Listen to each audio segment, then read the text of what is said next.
चढ़ते नवरातन मैया आईली भवानावा हो आईली भवानावा हो मलिनियाना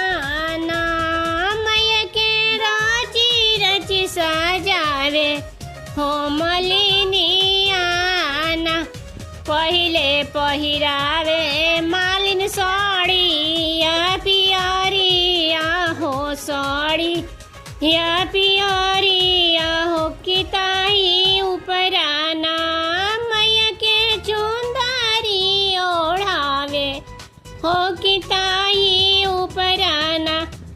दूसरे चढ़ावे मालिन चूड़िया कंगनावा हो चूड़िया कंगनावा किताई उपराना मैया के मेहंदीरा चावे हो किताई उपराना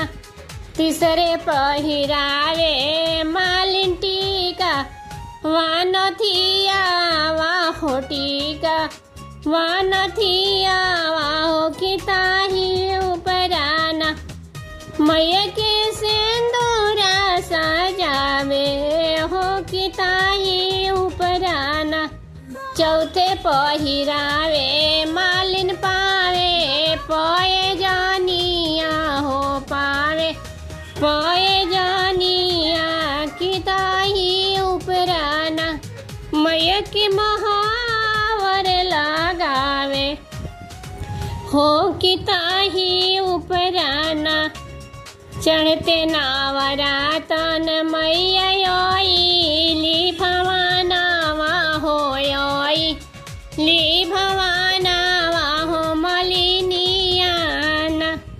मैया के रची रची सजावे हो मलिनियाना पांचवे चढ़ावे मालिन गुड़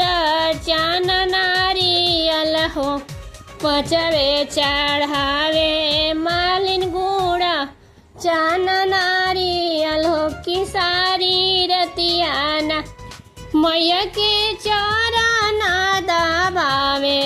हो की चारी रतियाना